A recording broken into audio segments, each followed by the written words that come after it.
안녕하세요. 미국 주식 연구센터입니다. 로빈후드가 2024년 4분기 실적을 발표하면서 사상 최대 매출을 기록했습니다.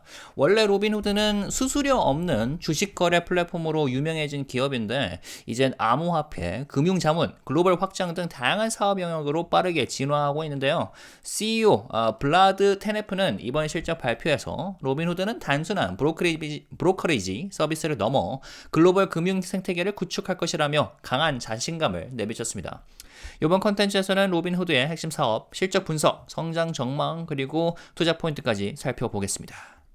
자, 먼저 실적 얘기해볼까요? 사상 최대 실적을 발표를 했어요. 2024년 4분기에 10억 1천만 달러의 매출을 기록하며 역대급 실적을 달성했습니다. 전년 동기 대비 무려 115% 증가한 수치인데 암호화폐 그리고 옵션 거래 증가가 주요 원동력이 되었다고 합니다. 순이익도 9억 1,600만 달러로 전년 대비 10배 이상 증가했는데 강력한 매출 성장과 비용 효율화 덕분으로 해석됩니다.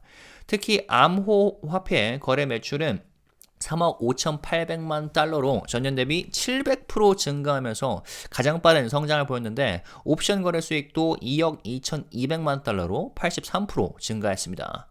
그리고 로빈후드 골드 구독자가 300만 명에 육박해서 프리미엄 서비스 부문의 수익성이 점점 강화되고 있는 모습입니다. 로빈후드가 어느새 단순한 거래 플랫폼에서 더 넓은 금융 서비스 시장을 확장하고 있다는 신호로 해석될 수 있겠는데 이 부분을 조금 더 살펴보겠습니다. 앞서 말씀드렸듯이 로빈후드는 기존 리테일, 그러니까 개인 투자자 중심의 주식 그리고 옵션 트레이딩을 넘어 보다 포괄적인 금융 서비스를 제공하는 플랫폼으로 진화하고 있는데요. 지난 분기에 몇 가지 중요한 움직임을 선보였습니다. 첫째, 액티브 트레이더, 그러니까 그 전문 트레이더를 위한 로빈후드 레전드를 출시했는데요. 이게 이제 전문 트레이더를 위한 데스크톱 트레이딩 플랫폼인데 해당 부분이 빠르게 성장하고 있다고 합니다. 출시된 지 불과 몇 달 만에 연간 5천만 달러 매출을 기록하면서 로빈후드의 핵심 서비스 중 하나로 자리 잡고 있다고 하네요.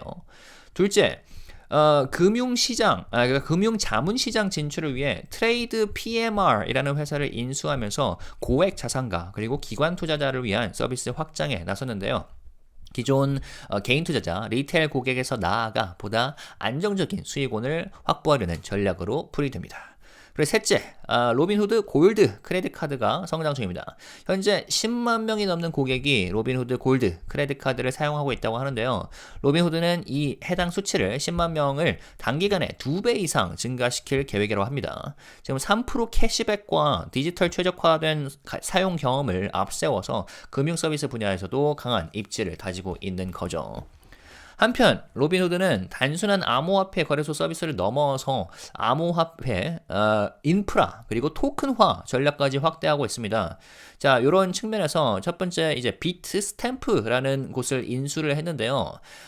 이게 이제 글로벌 암호화폐 거래소인데 여기를 인수해서 개인 트레이더뿐만 아니라 기관 투자자를 위한 암호화폐 거래 서비스까지 확장할 계획입니다. 그래서 이를 통해서 암호화폐 시장에서 입지를 더욱 강화할 것으로 보이고요. 그 다음에 자체 스테이블 코인 USDG를 출시하며 블록체인 기반 금융 서비스 확대를 준비 중인데요. CEO는 실물 자산을 블록체인에 토큰화하는 것이 금융의 미래라면서 장기적으로 주식, 부동산, 사모펀드 등 다양한 자산을 토큰화해서 글로벌 투자자들에게 제공할 것이라고 밝혔습니다. 자, 그 다음 주식 얘기를 해보겠습니다. 로빈후드 실적 발표 후에 애프터마켓에서 주가는 15% 이상 상승하면서 긍정적인 반응을 보였습니다. 실적 발표 직전 정규장에서도 5% 가까이 상승했었는데요. 투자자들의 기대치를 성공적으로 뛰어넘은 것으로 보입니다. 현재 로빈후드 주식을 커버 중인 애널리스트는 총 16명으로 매수 의견은 12명, 홀드 의견은 4명, 매도 의견은 없습니다. 목표가 평균은 53달러로 현재 주가는 이미 이 수준을 5% 정도 이상 높은 상태고요. 그리고 주가는 지난 1년간 이미 370% 이상 상승했는데요. 물론 실적 발표 직후 상승세가 지속될지 여부는 정규장이 열려봐야 알 수 있겠지만 매출이 어마어마하게 상승하면서 높은 밸류에이션이 정당화되는 모습입니다. 반면 월스트리트 전문가 의견은 좀 엇갈리고 있는데요. 강세론자 같은 경우는 로빈후드가 기존 주식 거래앱을 넘어 글로벌 금융 플랫폼으로 자리 잡고 있다면서 긍정적인 평가를 내놓고 있지만, 신중론자 같은 경우에는 암호화폐 수익 의존도가 지나치게 높다는 점을 우려하고 있습니다. 뭐 그것도 어느 정도 수긍은 가네요.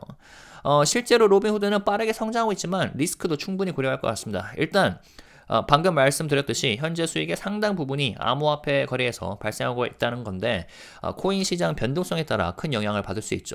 그리고 이제 미국 증권거래위원회 암호화폐 관련 규제가 강화될 경우에 로빈후드의 이런 신규 암호화폐 상장 그리고 스테이킹 서비스 같은 경우에도 좀 서비스 확장이 제한될 가능성이 있습니다. 물론 트럼프 행정부가 코인 시장에 친화적이라고 알려져 있기 때문에 리스크가 덜해지긴 했지만 안심할 수는 없죠. 한편 비용 증가 이슈도 있는데요. 글로벌 확장과 신규 서비스 개발로 인한 투자 비용이 늘어나면서 2025년 운영 비용이 20억 달러에서 21억 달러 정도로 증가할 것으로 예상되기 때문입니다. 물론 매출과 수익이 계속해서 성장하면 괜찮겠지만 성장세가 더디어진다면 투심이 훼손될 수도 있겠습니다. 몇 년 전만 해도 수수료 없는 주식 거래 플랫폼으로만 유명했었는데 어느새 암호화폐와 금융 서비스 자문까지 넘보면서 종합 금융 생태계를 구축하고 있는 로빈후드입니다. 만일 코인 시장이 강세를 유지하고 글로벌 확장이 순조롭게 진행된다면 장기적으로 더욱 성장할 가능성이 커 보이는데요. 하지만 암호화폐 의존도 그리고 규제 리스크, 비용 증가 등의 요인이 지속적으로 모니터링 해볼 필요가 있다는 생각이 듭니다. 여러분은 로빈후드의 미래를 어떻게 보시나요? 지금 이미 주주시거나 아니면 째려보고 있으시다면 의견 나눠주시면 감사하겠습니다. 이상으로 미국 주식 연구 세터였고요. 좋아요와 댓글 그리고 구독까지 하시면서 알림 설정까지 해서 빠르게 업데이트 받아보시면 되겠습니다. 감사합니다.